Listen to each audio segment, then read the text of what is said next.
Hi, welcome in everyone. Hello. I love that theme music. That was so cool. Well, I'm No, terribly like awkward at the beginning of these lives, so I was like, let me make a little video so there's a little gap I was there. I was challenging Walter. I was doing a little chair dancing. Nice. Yeah. All Let's get a right, little, welcome let's do a in. little Walter. All right, welcome in everyone. Welcome to CounterStory Perspective with Dr. Eric, our favorite in-house MD expert, Dr. Eric. We love Dr. Eric.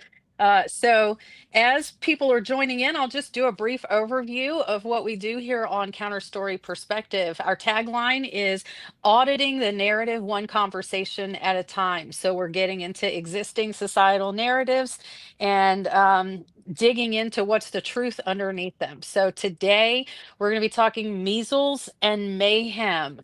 Today we're going to be talking about the measles epidemic along with other epidemics that are now spreading across the United States. And we're going to get into the mayhem that's happening inside these detention facilities as it pertains to medical care. So, Dr. Eric, you want to sell yourself a little bit? Hi everybody. Welcome to what the hell kind of Monday are we dealing with today? No, this is so I'm Dr. Eric Lullove. I'm the Chief Executive and Medical Officer of the West Boca Center for Wound Healing in Coconut Creek, Florida. Melissa and I have chatted a lot offline. This is a true treat for me because it's really our first conversation. So you guys get to see this unfiltered back and forth that Melissa Yes. and I are going to have, which is going to be fantastic. But so just for purposes, I am not a virologist. So I wrote this as a public health message and how we're going to deal with this. But you can find me here on Substack, and that's pretty much it. I have no paywall. Everything I do is for free. And I'm going to let Melissa take it away. It's her All show. right. Yeah. So yeah, nothing here is medical advice or intended as medical Nope. advice. We're just discussing some of the medical things that are happening right here in the US and some of the things that we may not be hearing fully about because the CDC is not doing quite the reporting they used to, as well as all the other agencies involved that keep us abreast of what's going on. So I have like a personal connection to the measles Ooh. outbreak. The epicenter of the measles outbreak is literally my hometown. It's where my grandfather is from. It's where my best friend currently lives with her four children, all vaccinated, thank God. Um, but we're seeing this tremendous outbreak. And so I want to go back in time a little bit and talk about what I witnessed because I no longer live there, but I did live there. And around 2015, 14, 15, 16, I was a part of the evangelical church community, and there was a homeschool co op that was hosted at our church. So there was this overlap of these very insulated communities within that church community. And I remember when all of a sudden these people who were just like me, who had taken their kids to get vaccinated as babies, started rejecting that, and there started to be pseudoscience floating around the community, which led to almost a vilification of vaccinating. Like if you did vaccinate your kids, you were the outcast, there was something wrong with you. And obviously I was having lots of other concerns about that community at that time, but I remember then thinking, how is this going to impact these kids if these highly communicable diseases break through this insular community? And now we're seeing that is exactly what's happened. The homeschool community there is the epicenter of the epicenter, I guess you would say.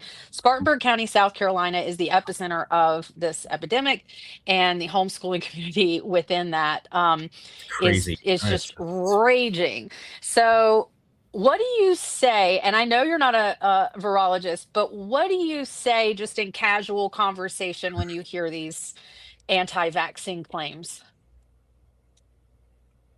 Do you want to know what's in my inner monologue or what I say verbally? Both, because I'm pretty sure what you got going on up here. Okay. I mean, personal opinion, not medical opinion. My own personal is like, what the fuck are you people thinking? Yes. Like, and this goes back to the not that I want to draw the whole pro-life thing into this, but like you can't be a good Judeo-Christian and say you're pro-life and then not vaccinate your kids. Right. Okay, That's like exactly what I thought. it's logically inconsistent to sit there and spout teachings of Judeo-Christian, dogmatic religion, and then sit there and say, "But I'm not going to vaccinate my kids because I think they believe in natural immunity." Well, the last time people believed in natural immunity, I believe 1/3 of the European continent was killed off in the 1200s. Right. Right, and then keep in mind, there's a reason why we haven't seen polio, we haven't seen mumps, now we're seeing measles again. There's actually rubella coming back, right? Oh my God. We have a very simple vaccine that has worked for decades. Right. The MMR vaccine. This is the one thing that we all got as kids. I remember going to the public health department in Michigan, and they had it was like the big M4 machine pistols that they used to inject you with, right? Yeah. Remember those? Yes. And now it's just a TB needle done and it's all over. But we have a simple vaccine that has a 100% success rate. But well, not just that, I find it interesting that when you're active duty military, the first day, your first full day that you are in boot camp, you get loaded up. You go down this gauntlet, and there's doctors on both sides with needles, and they hit you. And so it strikes me as odd that the same regime that thinks that the public shouldn't be vaccinated simultaneously does believe that the military should be vaccinated. So that right there is enough of a hypocrisy to really raise my eyebrow. This deconstruction of the public health sector. Forget the fact that the entire administration is deconstructing the entire administrative state to begin with, right? What was really the whole purpose of developing the federal government, right? Back in 1789, it was to wage war or protect the homeland, right? And yes. To raise taxes to pay for that. Right. It wasn't, and to negotiate whatever trade there was with Europe and neighboring countries. That was pretty much it. As we've progressed through history, our short 250-year history, right? It's about, I think, the 4 pillars that I think we all agree with, right? It's stay out of my house, stay out of my life, don't fuck up my money, and keep me safe. Right. That's pretty much basic, right? I call those the basic commandments of government. Yeah. Just let me live. Stay out of my bedroom. Even in those times, Washington insisted that the troops be inoculated. Mm-hmm. Through the very primitive method that they were using then, that you actually opened the skin and introduced a live culture. Prior to, I'm going to say 2012, it was mandatory that you had to be inoculated to work in a hospital. Even if you were an outpatient physician, you had staff privileges at a facility. Yeah. You had to be vaccinated. That makes sense. It wasn't until, I think it was like 2012, where they started allowing physicians to opt out of hepatitis B and the flu vaccines. And why would they? Like, I can understand flu because some doctors just would rather just get the flu virus and have the natural immunity, and I get that. Right. Flu's not going to kill the normal human being, right? It only kills the immunocompromised. But as a surgeon, like, hell no, I'm going to take the Hep B vaccine. I got more chances of getting stuck in getting hepatitis B than I am with HIV, believe it or not. Like, the risk of a needle stick for HIV is like 0.05%, but the risk of getting hepatitis is like 38%. Oh, wow. That's an enormous difference. Huge difference. Like, the really risk, because HIV is more sexually transmitted in its process. Like, it's, even though it's blood, the risk of getting it through a needle is very low. Most of the sexually transmitted diseases that you get from needle stick is going to be more hepatitis. More drug addicts die from hepatitis than they do HIV. Yeah. Yeah. So I wanted to talk about the sheer numbers of what we're seeing here. Yeah. So to frame where we are now, in the year 2000, we declared that the measles were eliminated in the US. The only new cases that occurred were when someone contracted that disease outside of the US and brought it in. But at that time, the vaccination levels were so high among the general population that it didn't spread. So can we talk about that real quick? before we Yeah. get into the numbers. So Yeah. let's talk about, because this brings up the conversation of herd immunity, Yes. right? So into the year 2000, what number would you guess? And I'll even put it as a poll to everybody watching. Okay, Hmm. give me a number as to what you think our immunity level was to MMR in 2000. You mean, what do you mean by immunity level? Do you mean people Nationwide immunity vaccinated percentage, or the vaccinated um percentage nationally, and like I would even let's just I can't see 60? the chat, so let's see what people are throwing out there as far as numbers. Like what Let's say percent? 60%. 75, 90. That's what I'm seeing in the chat. Okay, so remember, in order to get community prevention of community spread of any contagious disease, you must have at least 95% of a community vaccinated. That's what Oh, they call wow.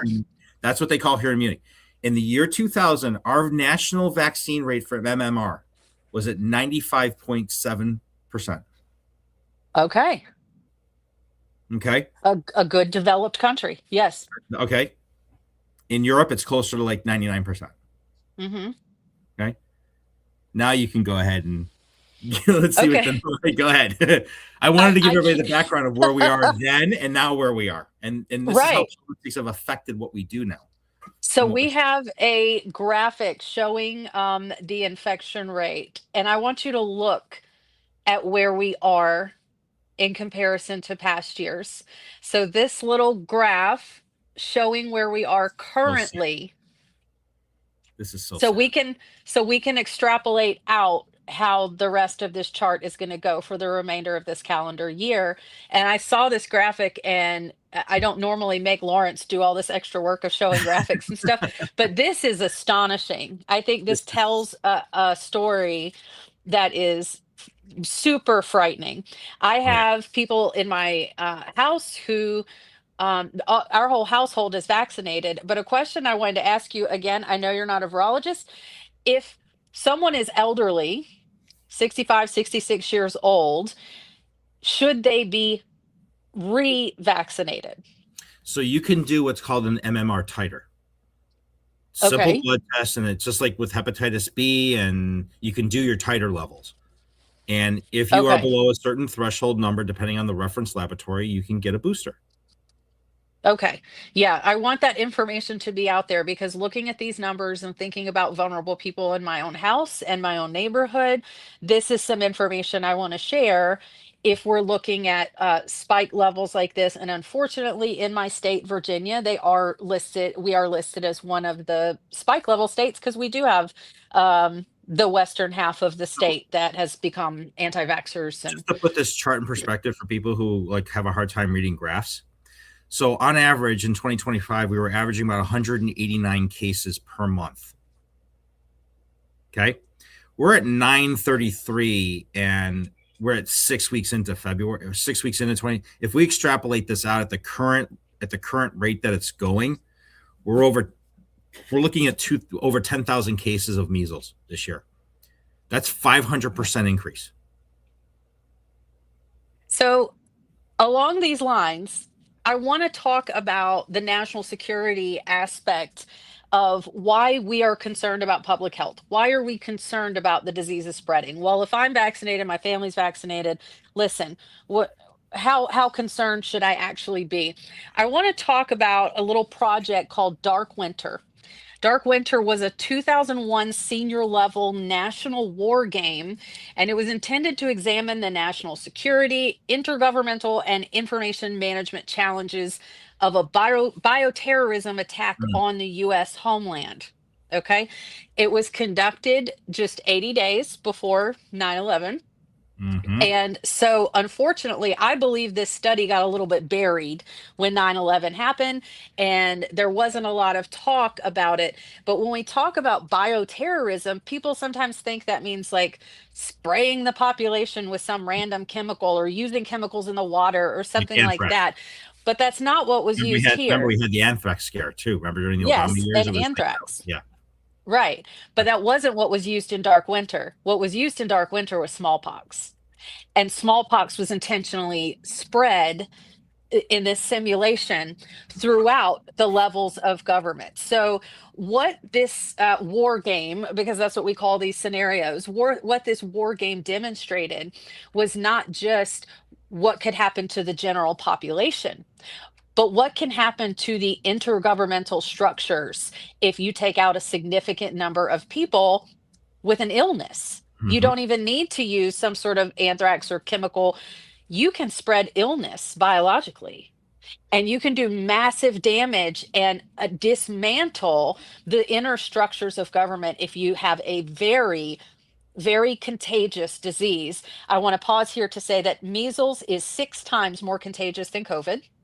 So, what we saw with this war game is you can use existing illnesses without having to get into chemical warfare to effectively cripple a nation. So I found it interesting that this war game was, uh, as it was played out, it played out with a simulated attack on the pharmaceutical industry, disrupting the flow of vaccines. But I found what happened, because I'm going to call it. I'm going to call what happened. What happened was a propaganda campaign. So you don't have to mess with the pharmaceutical industry. You don't have to worry with interrupting supply chains if you just make people believe they don't need that vaccine in the first place.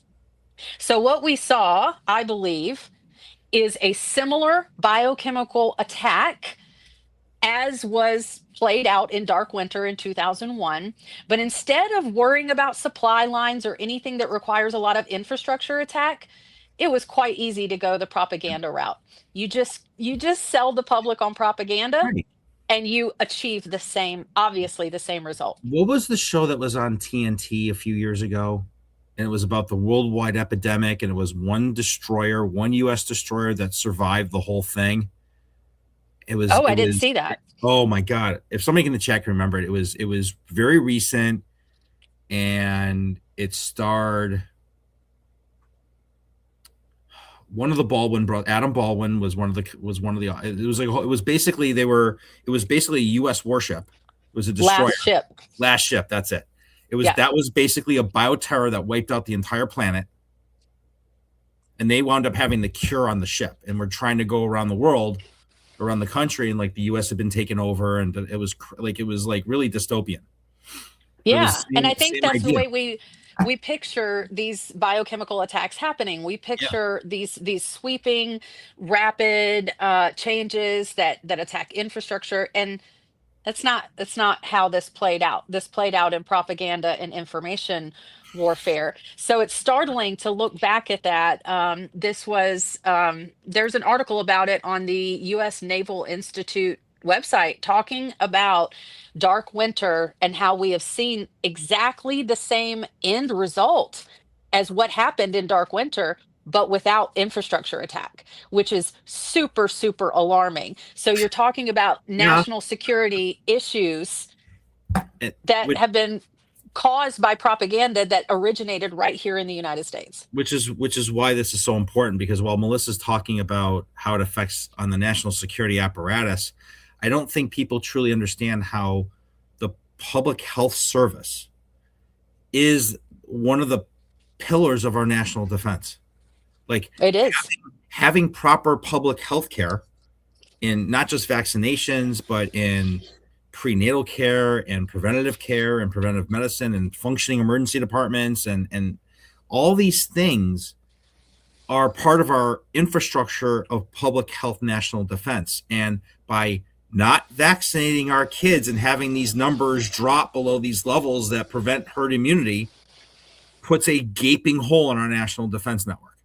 And to this administration's admission, by design, they are willing to blow a hole right through this whole thing. They're willing to let people die, let our kids die.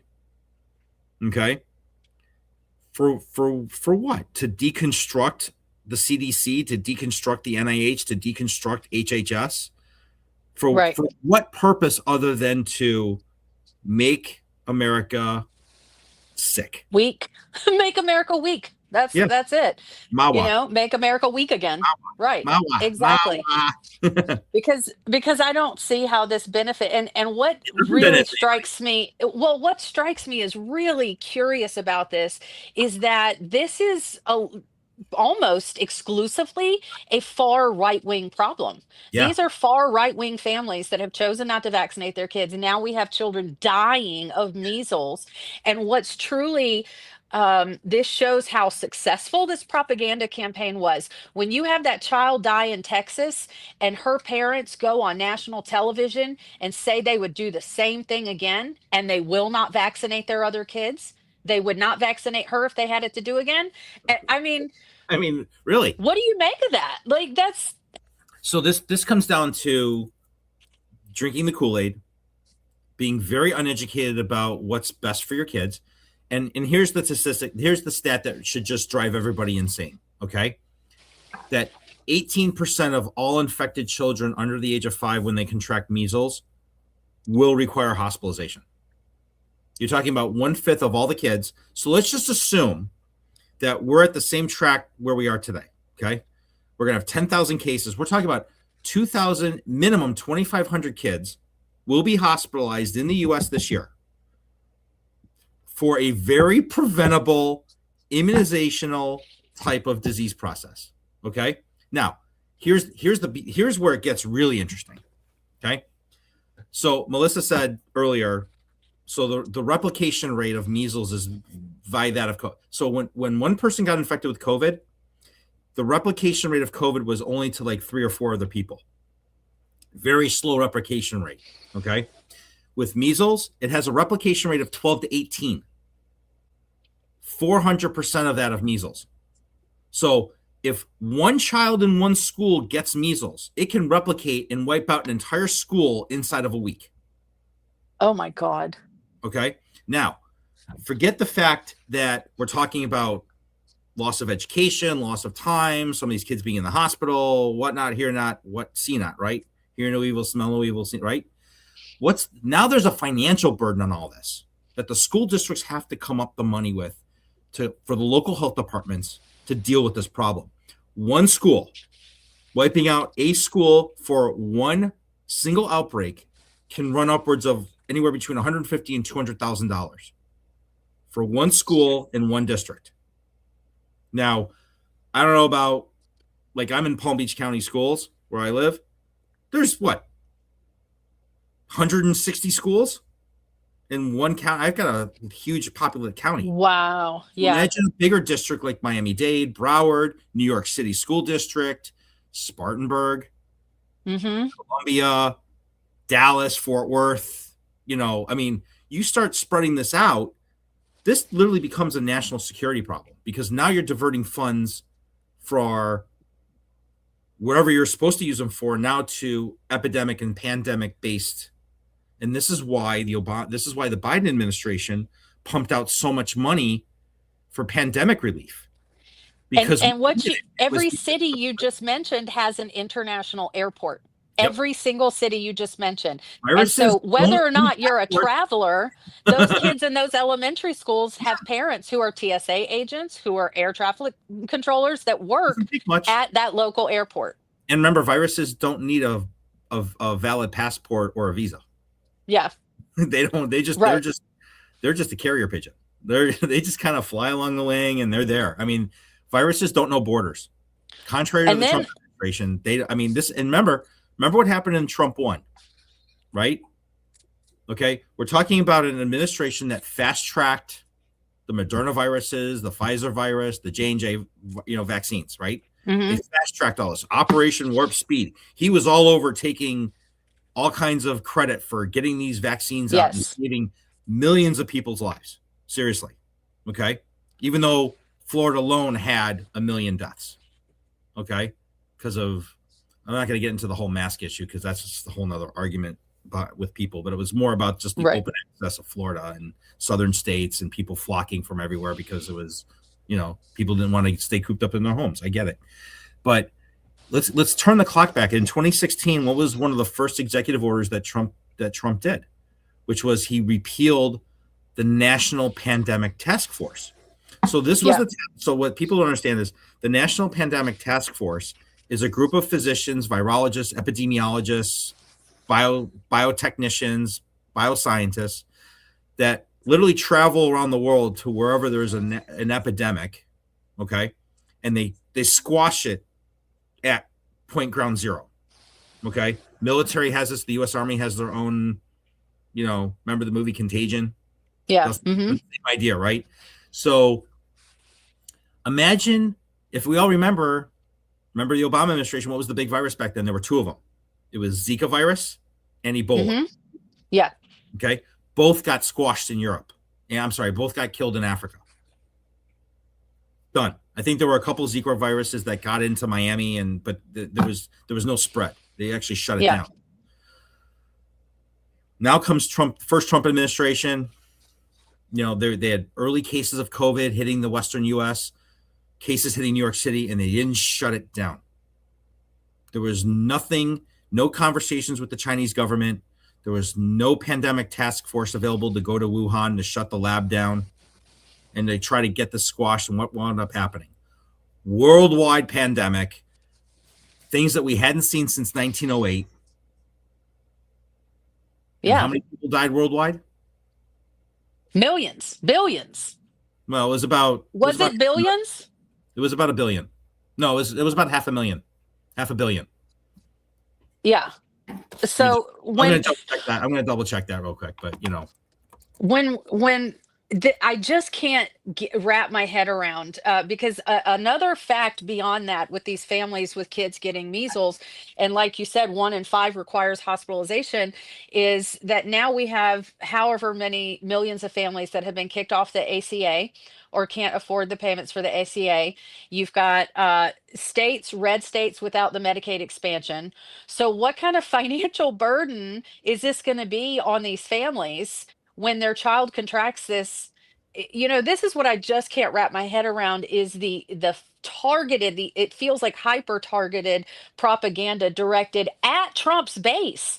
These were the biggest non-vaxxers. This was the biggest sort of concentration of this anti-vax movement, is his very own base. I guess I'm like a little bit confused.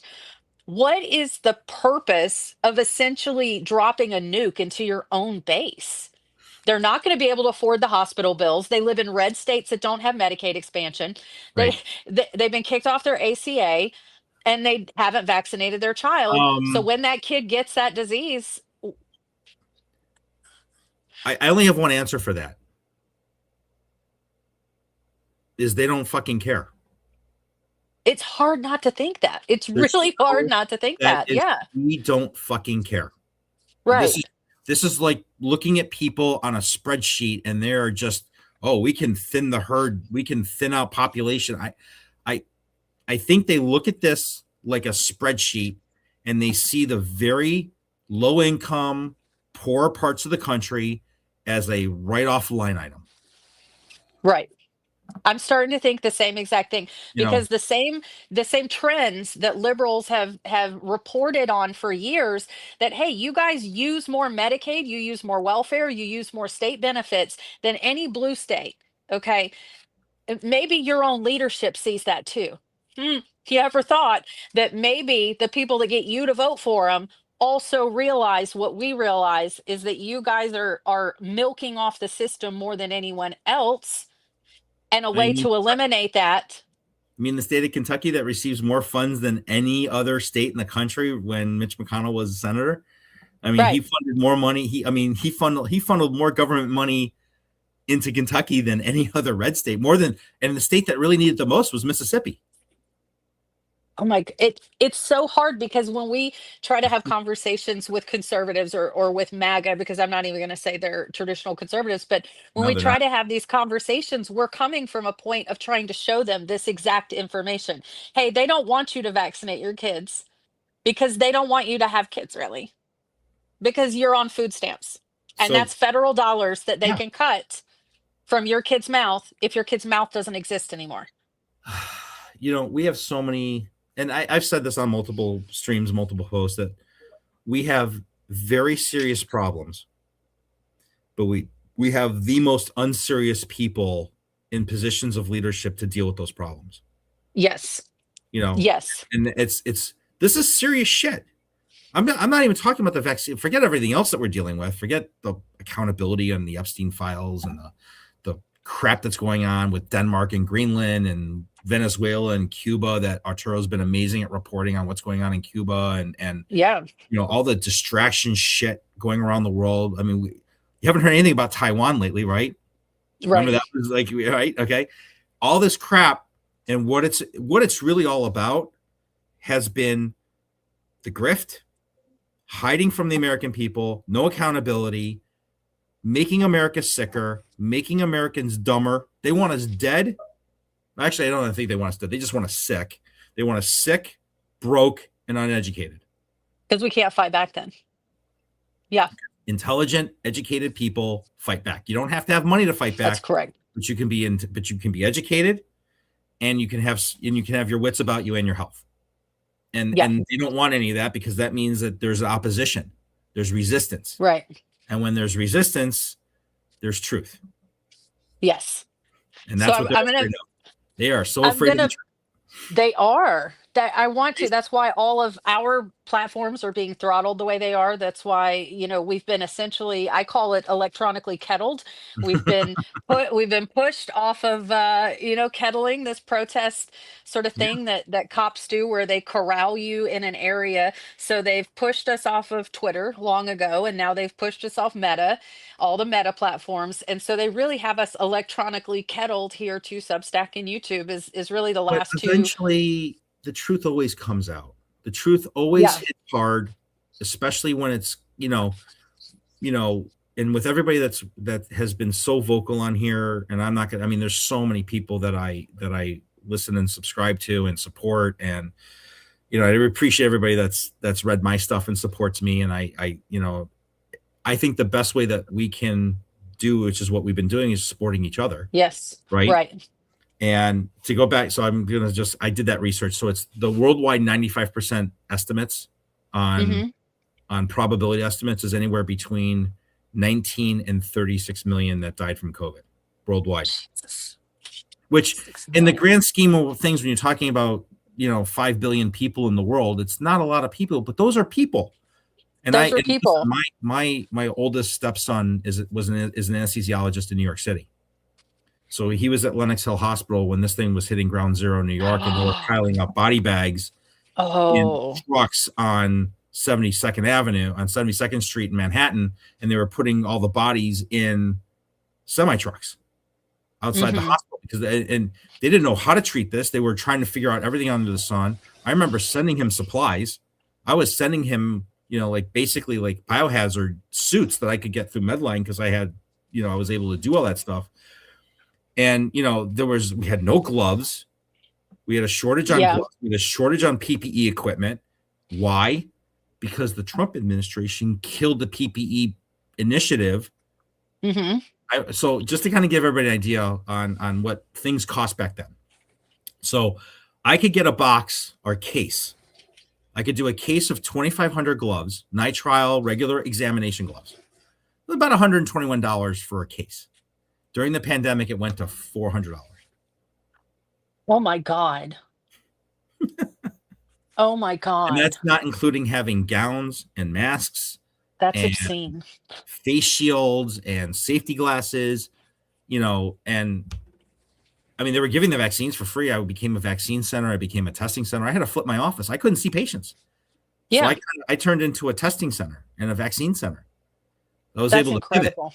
thank God, Yeah. but that's And the we don't reality. even, when we talk about the numbers, so I'm going to tell you a personal story. I'm adopted and found my birth family through DNA testing. That's great. And when I found my biological father, he was in a nursing home in South Carolina. And because it was in during the pandemic, they weren't allowing outside visitors. So I was like, okay, I'll go meet him after the pandemic is over or better or something. But unfortunately, he he died before I could do that.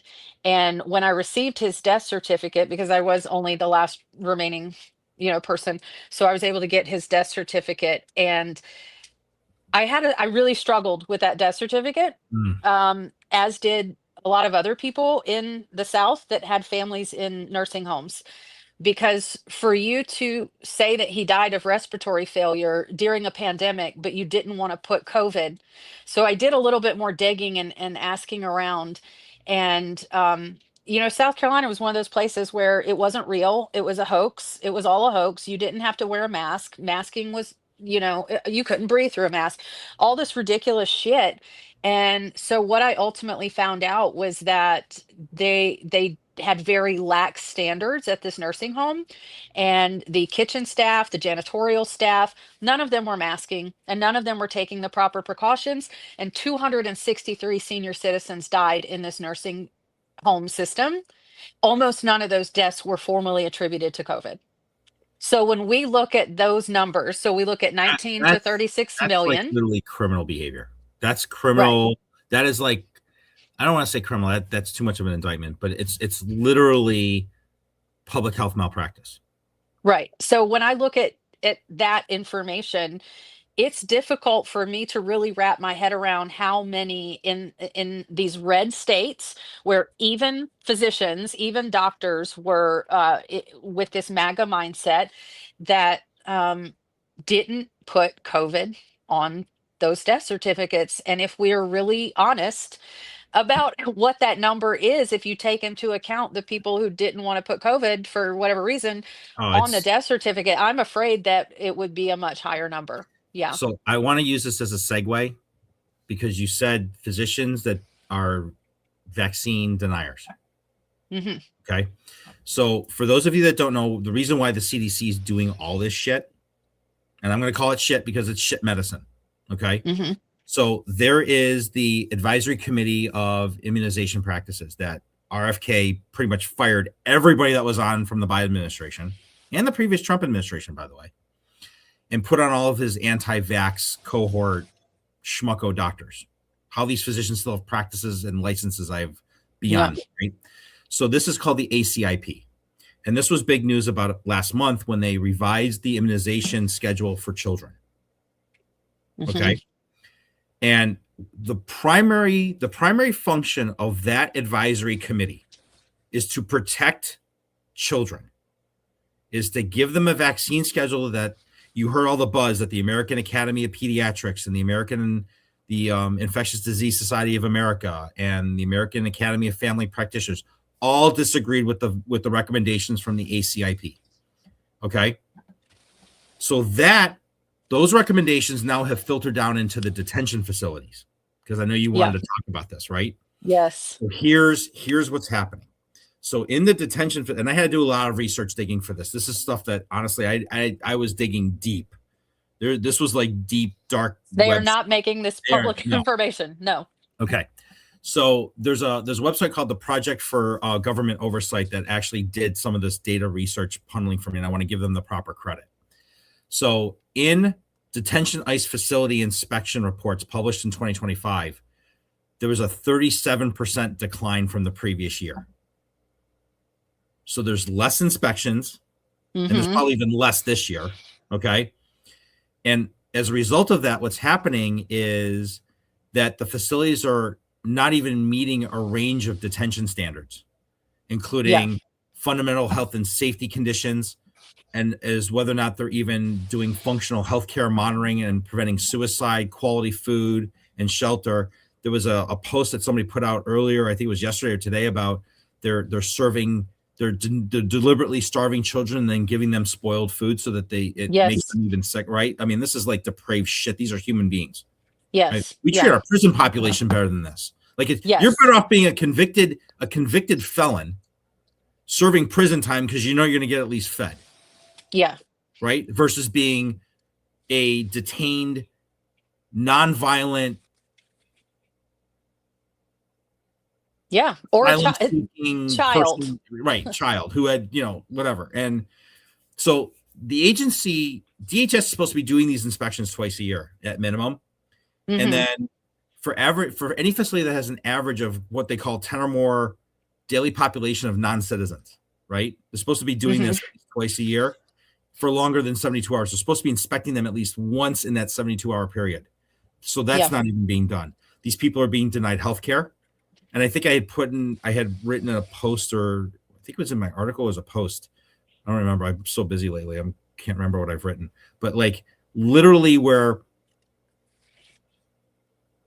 they're not even delivering, like the VAs actually, they were doing all this through in 2025. All of the services were being done through the VA choice program and contracting outside physicians to go and do it. So they haven't been paying those claims since June of last year. So all of the outside physicians that were going in and doing the services and supposedly had gotten, we're supposed to be billing the VA choice care program for the services, haven't been reimbursed at all. They've actually just imagine Trump not paying his bills. That's probably the first time, right?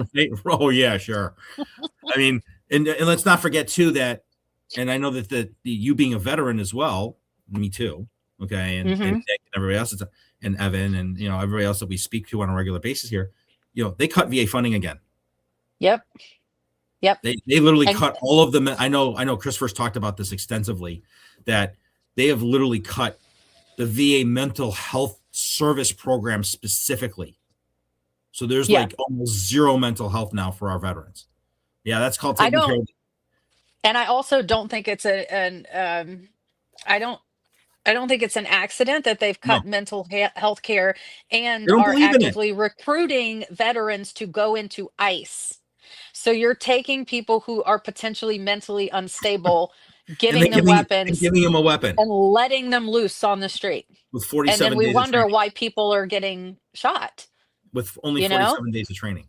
How many of these guys out here are having flashbacks to Baghdad while they're actively patrolling our streets? So I wanted to read off what we have verified. These are all, events that have been verified. Children being served food with worms in it.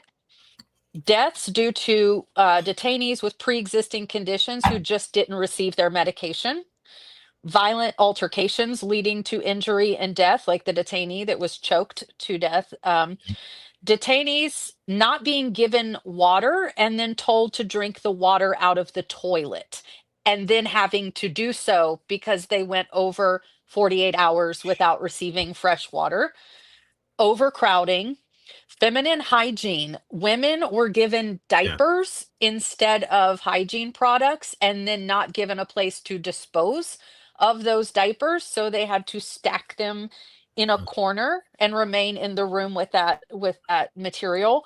And then full on torture, like the box at Alligator Alcatraz, where they would chain human beings in a 2x2 box and place them out in the sun in Florida.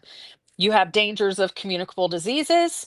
There is the physical aspect of sleeping on concrete under 24/7 lights. The temperature regulation falls under the Geneva Convention. They are freezing, or in Florida, leaving them without air conditioning. And then the injuries at the hands of ICE during the detainment that's not properly treated. People have had broken bones that were not treated. And then dietary, where they're either given inadequate or moldy food, but diabetics or others with special dietary needs are obviously not receiving that. And so they are succumbing to illness or even death purely off of the food. They're going into diabetic ketoacidosis in these facilities. And by the way, Alligator Alcatraz is still open, regardless of the court orders that have ordered it shut down. Still functioning. DeSantis still has it open for business on the website. I mean, this is inhumane shit. This is the stuff that we did to our Japanese Americans that were living here in the 40s. This is no different than what the Nazis did to the Jews in Germany and Poland, in Austria and Czechoslovakia and Yugoslavia, and like how do you not call them death camps? They're with death that camps. Going on. They're death camps. Well, now they're called death buildings because they're all basically buildings. Right. They're not a camp, right? Like we saw like in World War II. These are buildings. Hmm. These are warehouse buildings that, and thankfully, I think this has been percolating because I've seen multiple videos online of citizens going to these local zoning board meetings and saying, no, do not permit the government Yes. to access these buildings, or we're not going to issue the permit for that use. Yes, we So did that here in Florida. Here in Virginia, there was a proposed, it was a former Amazon warehouse that had been purchased by a private LLC, and they were going to sell to DHS, and people came out in droves. They came to the city council good meeting, for they came to them. zoning meetings. They came out and said no, and the owner of the building, who it still hasn't been made public who that is, pretended that they just didn't know that that's what DHS would do Okay. with that building. But Okay. regardless, they did stop the sale. And So the it same thing stopped the happened up sale. here in Jupiter, Florida. They did the same thing. They shut it down. Yeah. The And zoning now we're board said we're not. facing and now we're facing another challenge, because what we're learning sort of piecemeal in Hampton Roads, we've had a lot of ICE activity just surge in the past 2 weeks. And there is a facility right across the border in North Carolina Mm, where, okay, so the sale of the Virginia property didn't go through. They've now pivoted to this property that's an hour away, which is still a very convenient driving distance for our region. So what we're being warned by people surround, in other parts of the country that have had these ICE infiltrations, is if you've got a camp nearby, your city is fucked. You are about to get overrun. If there's not a facility nearby, they will pivot to another region where they do have a closer facility. So now we have a flood of people going down to North Carolina to speak at those city council meetings and those zoning board meetings. Because if we can just keep a detention center from being established here, we may protect our city from more of an onslaught than we've already seen. so from a public health perspective, think about what this does on the public health side. You're breeding disease Yes. and sickness and illness, and you know people rotting and dying in those cages and seeding God knows what other diseases that they're going to get while they're in detention, right? Right. So, like, at what point, and this is going to be the compassionate side of me coming out, right? As much as this angers the fuck out of me, right? Sorry, everybody, I had to say it. It does anger the fuck out of me as a It's true. physician, as a human being, as part of a people who this went through. I mean, thankfully my family got out of Italy, before all this happened. But just on these are human beings. We treat our pets better. Yes. Like, at what point is this even acceptable? And I don't care where you live. This is the least Judeo-Christian, Muslim, Buddhist, Hindu fucking thing you can do. So don't take your religion and shove it up your ass, because this is Yeah. don't sit there and preach your religious principles and say, oh, this is the Christian thing. No, it's not. The Christian thing to do would be to give out charity, to house these people, to feed them, clothe them, take care of them, make sure they get better, and be a good Christian, or be a good Jew, and fuck you. Yes. Yeah. Mom Donnie had a speech a couple Sorry, days everybody. ago. I had to get that where out. It was just welling no, up. It just, yeah. Yeah, these are people. And Mom Donnie had a speech a couple days ago where he quoted the Torah, the Bible, the Quran, and a couple of other religious books, but he quoted like 5 religious texts prefacing his signing of an executive order that they are not going to allow ICE in New York City, because they are not going to stand by right. and watch people treated inhumanely. That goes against all of these 6 religions that he So, quoted. at what point do local police departments, at the direction of the mayor's office or the county commissioner's offices or even the governor, Hmm. say, if you see ICE activity violating any one of our citizens, you are to intervene? I mean, at what point does that ever happen? Do we See, ever we're get to? dealing with this right here because Hampton Roads is 7 cities on top of each other. Most of the cities have police departments and sheriffs that are completely complicit with ICE. We know they're working with them. We have evidence. We have submitted FOIA requests, and some of them are denying it, but we have photographic evidence that they are. But one, the sheriff of Portsmouth, Virginia, started making public statements almost a year ago that he had nothing to do with ICE. He was not elected to work for ICE. His department didn't work for ICE. They work for the Constitution, the amendments therein, and the people that elected them. Point blank, period. He made his statement like multiple times on NPR, on local, in local forums. So, guess where ICE just somehow seems to not be active right now? Portsmouth, It's Virginia? the one city that had a man with the balls to stand up and say, no, I work for the people of my city. They have elected me as the enforcer of the Constitution and the related amendments. And that is what we are going to do. And now we see police or ICE all around Portsmouth, Virginia, but they're not going in there and pissing off that sheriff. So what I'm telling people now, if you haven't had ICE activity around you, get with your sheriff. Get Mm-hmm. your sheriff to make public statements stating unequivocally, because here in this state, we've had a governor that just signed an executive order that our police departments aren't working with ICE. And guess what? They're ignoring the shit out of her. They're doing whatever the fuck they want anyway. We have proof. Chesapeake, Virginia has already admitted in a FOIA request that they have ongoing contracts paying for ICE to do the work they're doing. This is local taxpayer money that's going to ICE Ah, against the executive order of the governor. So when I say this is the time to exercise those civic engagement muscles, to get out to your city council, to make your voice known, because the areas where people, this isn't corporations, this isn't yeah. money, when people flood city council meetings, shit changes. That's where flock cameras come down. That's where agreements to not work with ICE are made, is when they see their people speaking out in Well, droves. you saw that that Ring finally, like Amazon Ring, pulled their contract with CBP and DHS.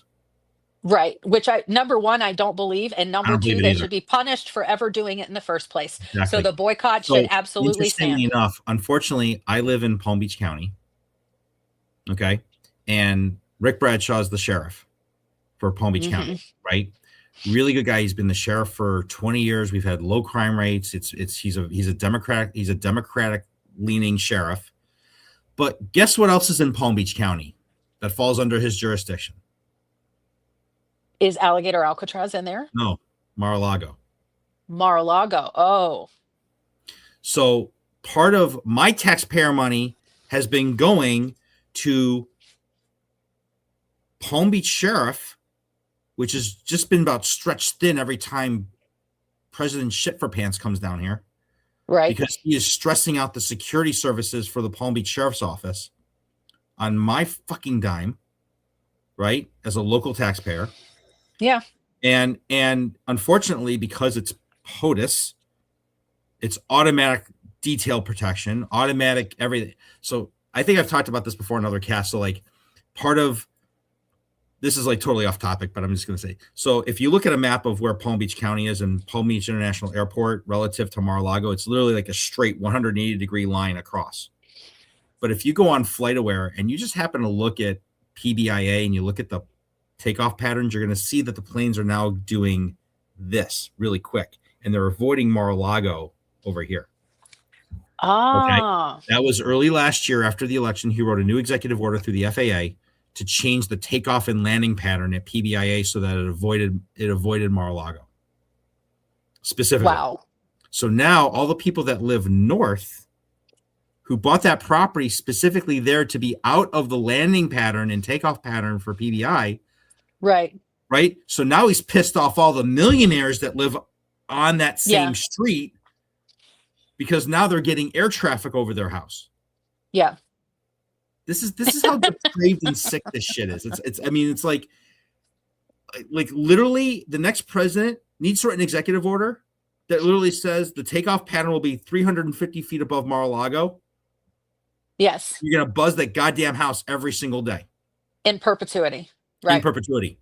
Right. Because us here in military towns are certainly having increased air traffic with everything Oh, going yeah. on.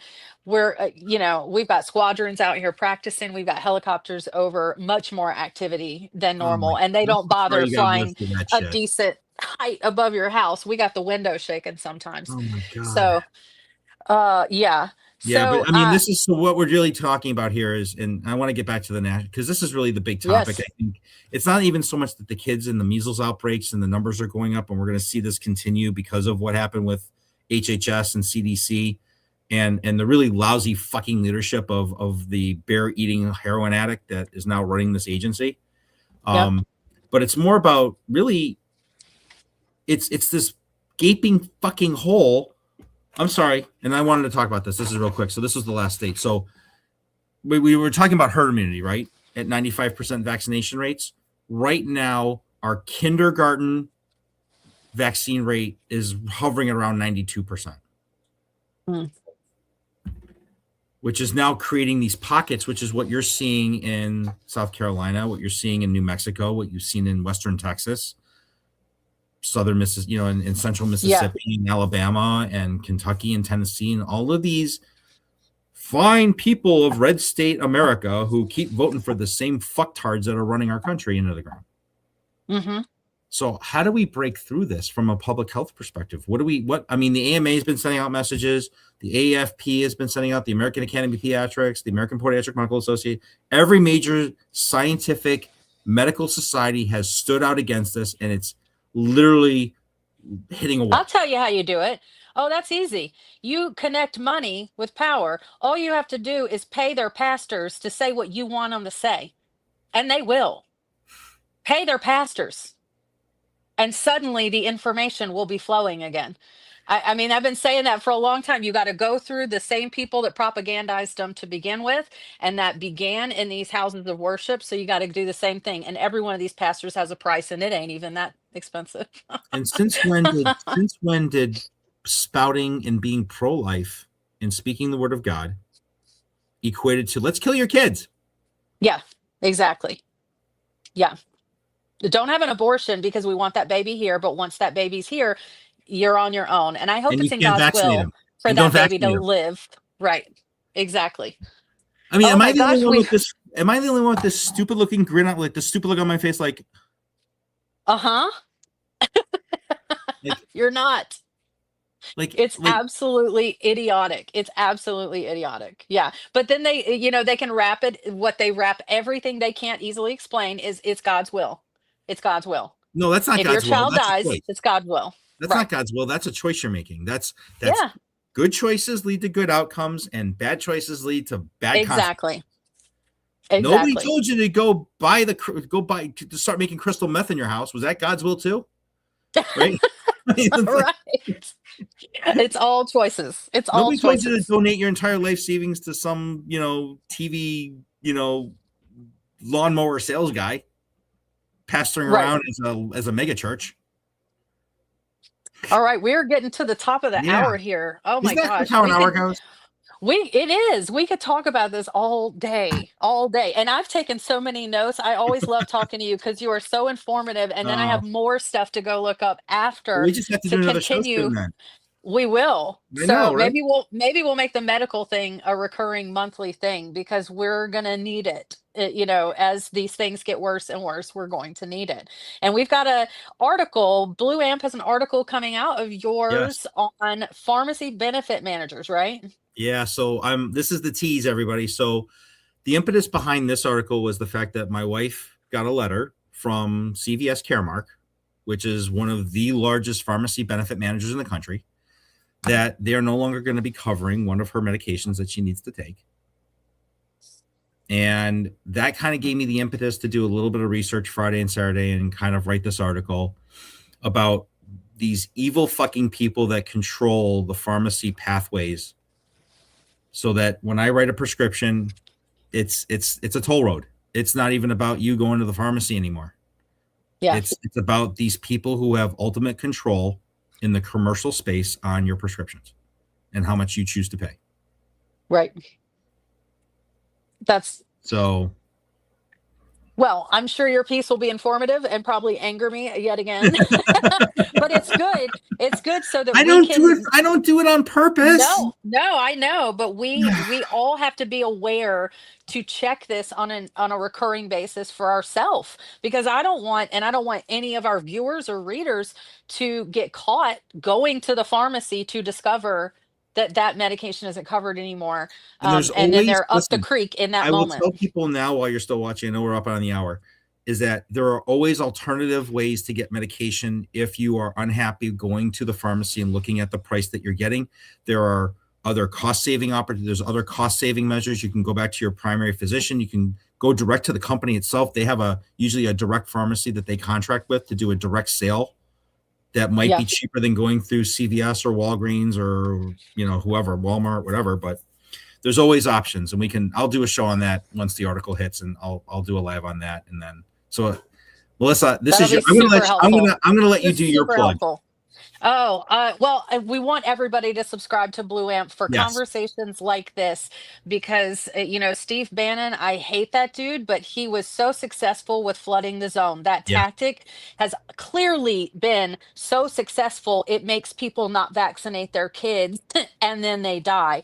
So, we here on the left have lagged behind in that tactic of flooding the zone. And so that's what Blue Amp, along with everyone else here on Substack, is trying to do, is to get out real information, verified information, whether it's actual data collected by reputable organizations. I can't say the government's collecting that data anymore, but what we're doing is getting this information out to you before you get caught at the hospital or at the pharmacy getting stuck and you're in a moment where you were not provided with information. We want you to have information. And so what we want you to do is take this video and share it. You are part of flooding the zone.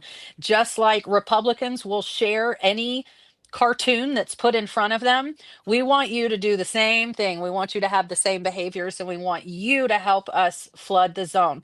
And tune back in here. We have shows every single day of the week to give you information. We've got Matt McNeil at 4 every day. We've got me on Monday, Ellie on Friday. Joe Joe Walsh drinks tequila with Cliff on Thursday nights.